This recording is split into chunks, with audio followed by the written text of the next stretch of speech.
할렐루야. 날씨가 지난주는 에어컨을 틀은 것 같은데 또 이번 주는 추워졌죠. 그래도 하늘은 화창해졌죠. 하늘을 보고 위로를 삼으시기 바랍니다. 하늘의 화창한 날씨처럼 여러분의 인생도 삶도 화창하기를 축복합니다. 오늘은 히브리서 11장 말씀인데요. 히브리서 11장은 여러분 잘 아시다시피 믿음의 장이라고 합니다. 1절부터 3절까지는 믿음이 무엇인지를 정의해 주고 있고요. 그 다음에 4절부터는 믿음의 조상들, 믿음의 선진들의 리스트들이 나옵니다. 그런데 이 믿음의 조상들을 보면 한 가지 공통점이 있습니다. 쭉 여러 사람들이 많이 나오는데 혹시 한 번만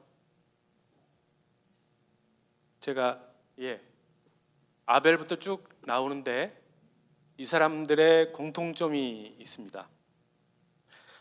눈에 보이는 현실대로 따라 살지 않고 하나님의 약속의 말씀을 붙잡고 행동하는, 결단하는 삶을 살았던 사람들입니다. 하나님이 아브라함에게 그 당시 메소포타미아 문명이 화려했잖아요. 그것을 떠나서 내가 내게 지시한 땅으로 가라. 현실은, 눈에 보이는 현실은 별로 화려한 그것이 좋아 보였지만 하나님의 약속의 말씀을 붙들고 그는 갔습니다. 노아는 그 당시에 죄악이 관영하여 이 땅에 있는 사람들을 다 물로 홍수로 심판하시겠다고 하나님이 그러시고 나서 노아 방주를 짓기 시작했습니다. 그런데 주변의 세상 사람들이 다 노아에게 손가락질했죠. 아니 지금 그렇게 화창한데 무슨 홍수가 나? 그런데도 불구하고, 현실이 그런데도 불구하고 노아는 하나님의 약속의 말씀을 붙들고 결단하는 삶을 살았습니다. 결국 믿음의 조상들은 그렇게 살았더니 하나님이 그들을 위대하게 또는 능력 있는 삶을 살게 그렇게 하셨습니다. 사랑하는 성도 여러분, 믿음의 조상들처럼 여러분도 눈에 보이는 현실 말고 그렇게 살지 마시고 하나님이 여러분에게 주신 약속의 말씀을 따라서 살아서 정말 능력 있는 삶을 살게 되기를 주님의 이름으로 축원합니다. 오늘 저는 이 믿음의 사람들 중에 딱 두 사람만, 처음에 나오는 4절과 5절에 나오는 아벨과 에녹, 이 두 사람만 여러분에게 함께 소개하고 은혜를 나누기를 배기를 원합니다. 4절에 아벨을 소개하고 있습니다. 그리고 5절에 에녹을 소개하고 있습니다. 아벨은 가인보다 더 나은 제사를 드림으로 믿음의 본을 보였다고 그랬습니다.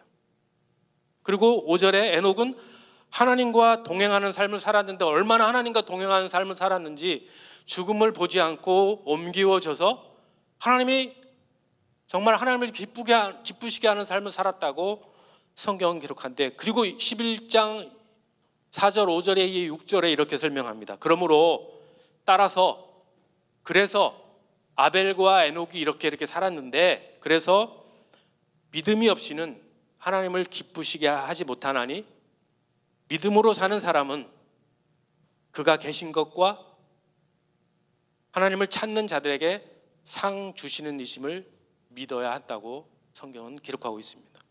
에녹과 아벨은 믿음으로 산 사람들인데 그 두 사람은 하나님이 계신 것과 그리고 하나님을 찾아 상 주시는 이심을 이 두 사람은 믿었다고 그랬습니다.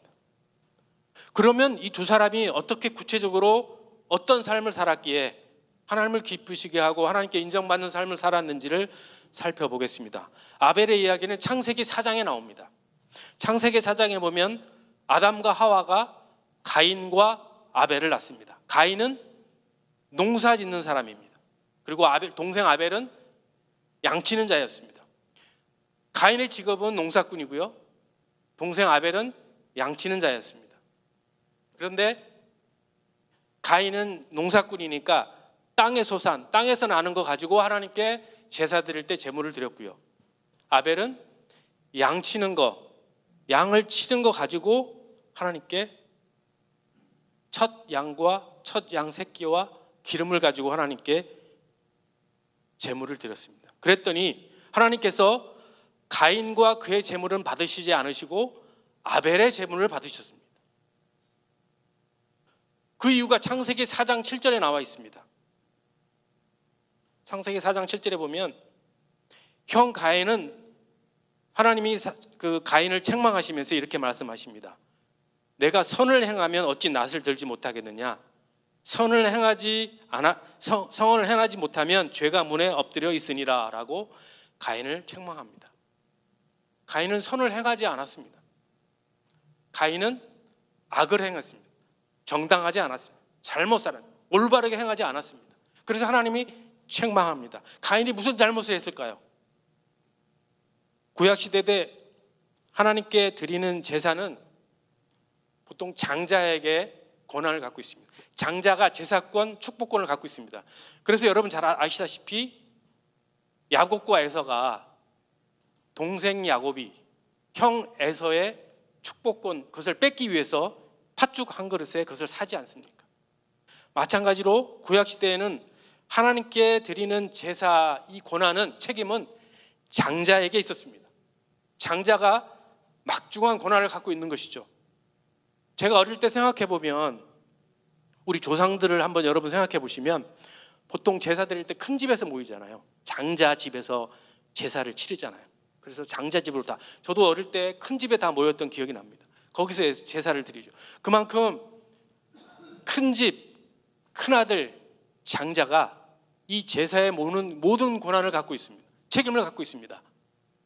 그러니까 이 구약시대에는 특히 어떤 사회적인 여러 문화적인 여러 일들과 습관, 관습들이 이 제사법에 의해서 모든 것이 좌지우지되기 때문에 이 제사가 그렇게 중요합니다. 따라서 장자인 가인의 제사권은 굉장한 책임과 권한을 갖고 있습니다. 형 가인은 땅의 소산으로 제물을 하나님께 드렸습니다. 가인은 농사 짓는 사람이니까 당연히 땅의 소산에서 나오는 거 가지고 하나님께 제사 드릴 때 제물을 드렸습니다. 동생 아벨은 양의 첫 새끼와 기름이 아닌 땅에서 나는 소산으로 제물을 드려야 됩니다. 형 가인의 집에서 제사를 드리니까 동생 아벨도 형의 집에 가서 이제 함께 예배를, 제사를 드려야 되는데, 형은 땅의 소산으로 제물을 드렸는데 동생 아벨도 땅의 소산에서 나오는 것으로 하나님께 제물을 드려야 되는데, 지금 아벨은 양의 첫 새끼와 기름으로 하나님께 예배를 드렸습니다. 지금 창세기 4장의 배경은 아직 홍수 이전이기 때문에 하나님 앞에 드리는 제물은 땅의 소산으로 제물을 드려야 됩니다. 창세기 9장 3절 이후에 보면 하나님이 홍수 이후에 사람들이 먹을 것이 없어서 그때서 비로소 하나님이 동물들을 잡아서 먹게 하셨습니다. 그러니까 창세기 4장에 되는 이 배경은 아직은 그 시스템이 동물을 잡아서 하나님 앞에 제물을 드리거나 그것을 먹게 되는 시스템이 아직 성립이 안 되어 있었습니다. 그러므로 아벨은 형처럼 땅에 나는 소산으로 하나님 앞에 제물을 드려야 됩니다. 그런데 아벨이 양을 치는 사람이었으니, 직업이 양 치는 사람이니까, 그러면 아직은 동물을 잡을 수 없는데 아벨이 그럼 왜 양을 길렀을까요? 아벨은 양을 잘 길러서 양털을 잘 깎아서 양털옷을 만들어서 그것을 팔았습니다. 이 당시는 고대 근동지방은 이게 물물교환 시대이기 때문에 형 가인은 땅에서 나는 소소한 농작물을 잘 길러서 그것을 다른 사람들에게 팔고, 동생 아벨은 양의 털 나오는 것을 옷을 만들어서 사람들에게 파는, 그래서 물물교환 방식으로 그 당시 사람들이 서로 주고받고 팔고 사고 했던 것이 고대 근동지방이었습니다. 동생은 양털 옷을 만들어 팔고, 가인은 땅에서 나는 소상으로 그 농작물을 팔고, 이 물물교환이 성행하는 시대였습니다. 그러니까 아벨은 양털 옷을 만들어서 그것을 형 가인에게 파는 것이고, 형 가인은 땅에서 나는 곡식과 땅에서 나는 소산물을 가지고 대신에 아벨에게 그것을 주어야 하는, 물물 교환으로 서로 살았던 시대였습니다. 그런데 처음에는 가인이 아벨이 양털옷을 가지고 오면 충분한 양의 땅의 소산물을 동생 아벨에게 주었습니다. 그런데 세월이 지나감에 따라 가인이 동생 아벨에게 주어야 할 땅의 소산물의 양을 점점 줄이기 시작합니다. 어떤 때는 가뭄을 핑계를 대고 가뭄이 너무 많아서 가뭄 때문에 수확물이 줄었기 때문에 땅의 소산물을 줄일 수밖에 없다라고 아벨에게 줄인 것을 주었습니다. 그 다음에는 홍수가 나서 홍수 핑계를 대고 또 아벨에게 주는 땅의 소산물을 줄였습니다. 그 다음에는 홍수도 없고 가뭄도 없었는데 가인이 동생 아벨에게 줘야 할 땅의 소산물을 더 줄입니다. 창세기 4장 3절에 보면 세월이 지난 후에라는 표현을 창세기 기자가 썼습니다. 세월이 가면 갈수록 형 가인은 아벨에게 주어야 할 땅의 소산물들을 처음에는 풍족하게 주었지만 점점 줄이기 시작합니다. 그러니까 가인의 집에 있는 창고는 점점 먹을 것이 풍족해져서 넘쳐나는데 동생 아벨의 집에 있는 창고는 점점 비어갑니다. 결국은 텅텅 비어갔습니다. 분명히 이 구약 시대에는 형 가인에게 장자에게 제사권과 축복권이 있었습니다. 그러므로 형 가인은 동생인 아벨에게 충분하게 주어서 그도 하나님 앞에 제물을 드릴 수 있는 충분한 양을 공급해야 되는 것이 장자의 책임입니다. 그런데 세월이 지나감에 따라 가인은 동생에게 주는 땅의 소산물의 양을 점점 줄이기 시작합니다. 점점 줄입니다. 왜요? 가인의 이름의 뜻이 얻음, 욕심, 소유 그런 뜻입니다. 아벨은 무소유입니다. nothing입니다. 이 이름에서도 볼 수 있듯이 가인은 더 많은 욕심을 내기 시작하는 겁니다. 자기 집안에 있는 창고에 더 많이 이것을 쌓아서 더 큰 재력과 권력을 갖기 위해서 가인은 자기 집안의 창고를 채우기 시작합니다. 동생 거를 착취해서 동생 것을 빼앗아서 속여서 자기 것을 채웁니다. 그래서 하나님이 창세기 4장 7절에 네가 선을 행하면 왜 얼굴을 들지 못하느냐? 죄가 내 문에 엎드려 있느니라. 하나님이 가인을 책망합니다. 올바르지 못하다고, 정당하지 못하다고 가인을 책망합니다.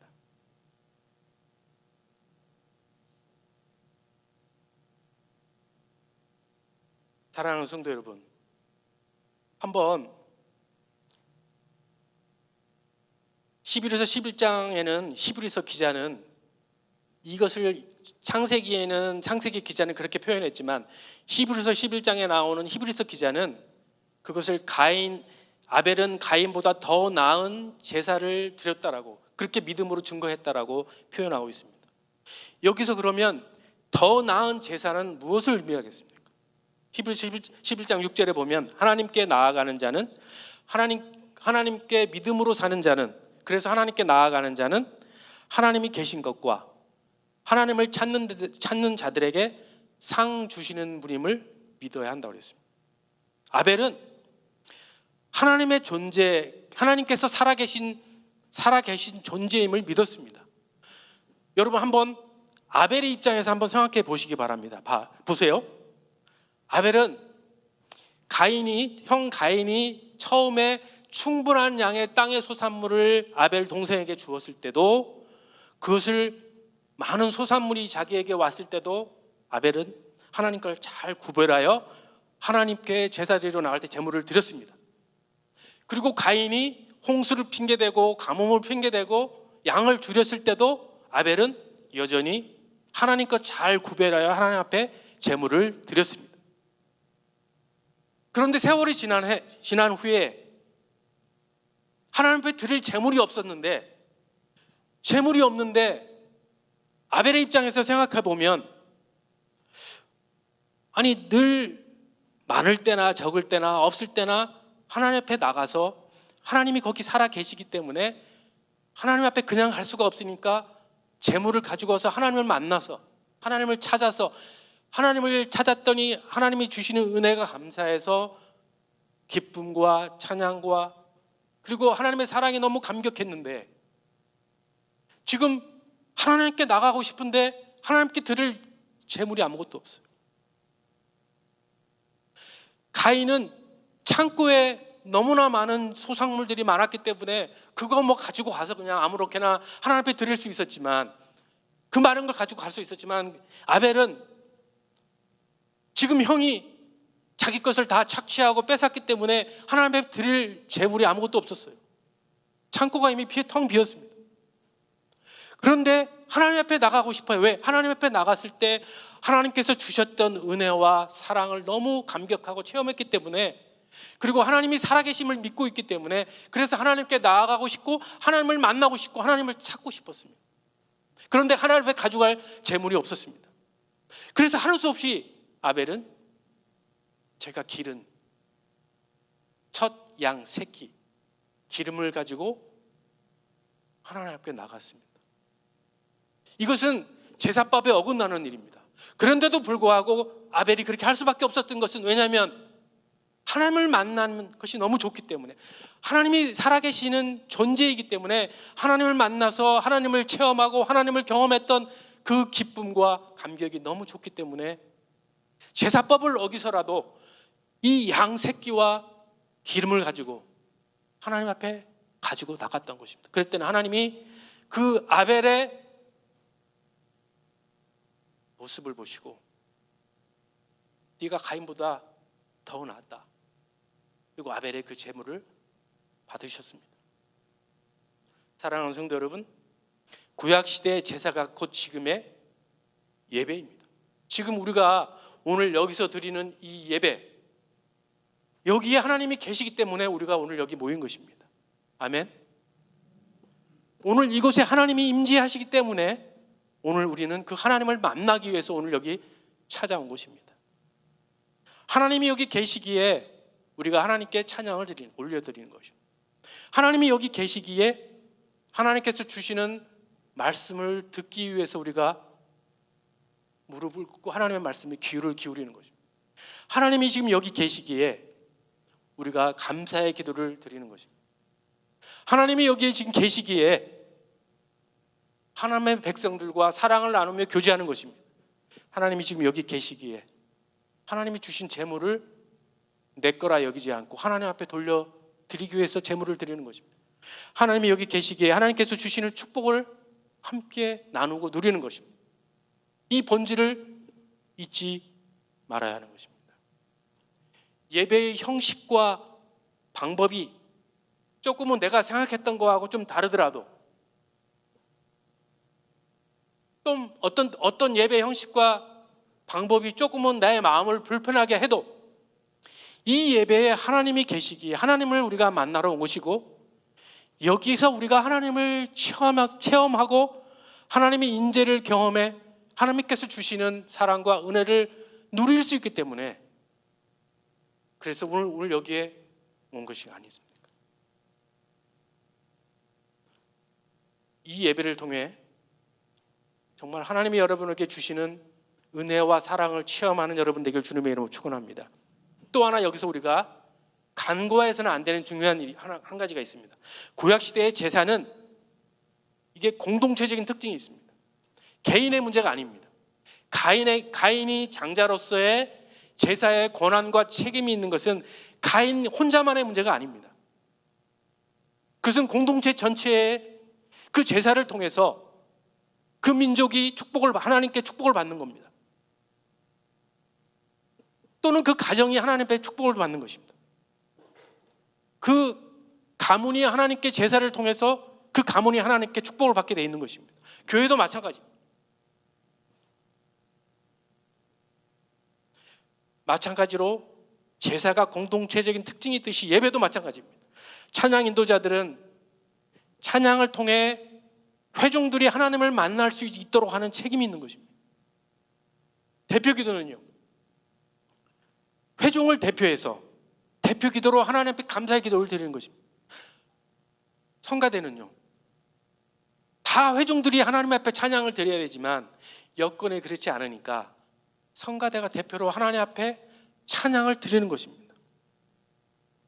마찬가지로 오늘 예배를 통해서 각 한 사람 한 사람들이 각자의 재능을 가지고 하나님의 일을, 사역을 지금 감당하고 있는데 그분들은 다 대표하는 것입니다. 공동체가, 회중이 하나님을 만날 수 있도록, 그 예배를 통해서 하나님을 경험하도록 각 사람 한 사람 한 사람들이 재능을 가지고 그 책임을 다하는 것입니다.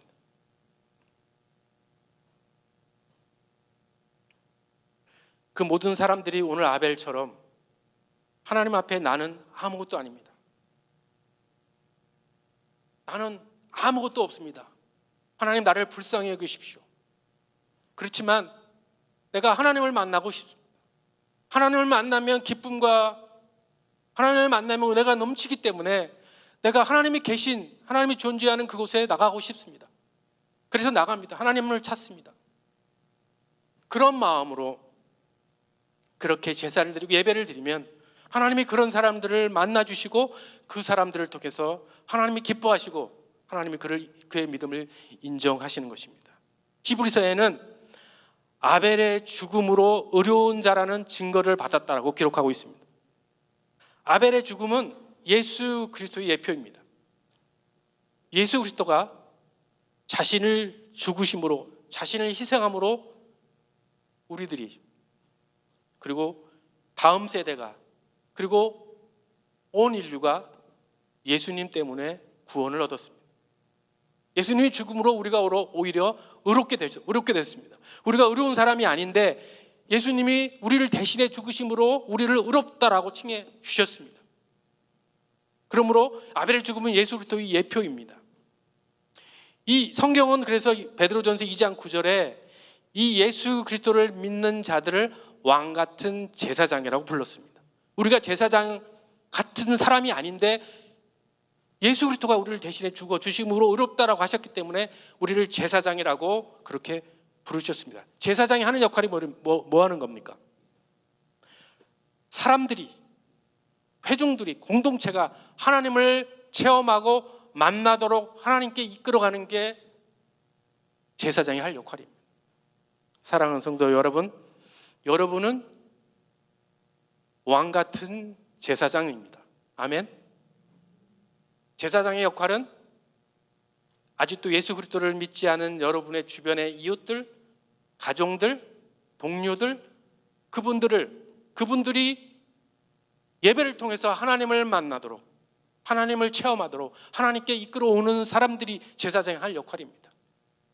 사랑하는 성도 여러분, 아직도 여러분 주변에 예수 그리스도를 믿지 않는 사람들이 있다면 여러분들이 그분들을 예배의 자리로 초대해야 합니다. 초대해서 그분들이 예수님을 만나도록, 그래서 구원을 받을 수 있도록 해야 합니다. 그것이 하나님이 가장 기뻐하는 일입니다. 하나님이 가장 좋아하시는 일입니다. 성도 여러분, 두 번째 에녹은 창세기 5장에 나와 있습니다. 5장 22절 23절에 에녹은 300년을 하나님과 동행하며 살았다고 그랬습니다. 에녹이 360년을 살았습니다. 그 중에 300년을 하나님과 동행하며 살았다고 그랬습니다. 얼마나 동행을 잘했는지 죽음을 보지 않고 하나님이 그를 옮기셨다고 그랬습니다. 성경에 에녹에 대한 기사가 별로 없기 때문에 에녹을 이해하려면 노아 시대의 얘기를 들으면 조금 더 에녹을 이해할 수 있습니다. 에녹의 증손자가 노아입니다.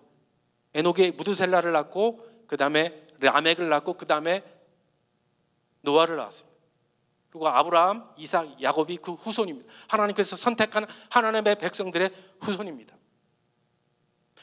근데 노아 시대에 사람들의 죄악이 너무 관영하여 사람들이 하나님의 가치보다는 세상의 돈의 가치가 더 소중하고 더 귀중한 가치로 여겼습니다. 그래서 돈이 내는 일이라면 사람들을 착취하고 때로는 죽이기도 하고 그런 시대가 노아 시대였습니다. 죄악들이 그렇게 만연했습니다. 그래서 하나님이 노아에게 방주를 지을 테니 모두 멸망시킬 테니 너는 방주를 준비하라고 하셨던 겁니다. 그런데 이 노아 시대나 지금 그의 증조 할아버지인 에녹 시대나 시대적 상황이 비슷했습니다. 에녹은 하나님의 약속의 말씀을대로 살려고 그렇게 결단하며 살려고 하다 보니 사람들이 에녹을 손가락질합니다. 왕따를 시킵니다.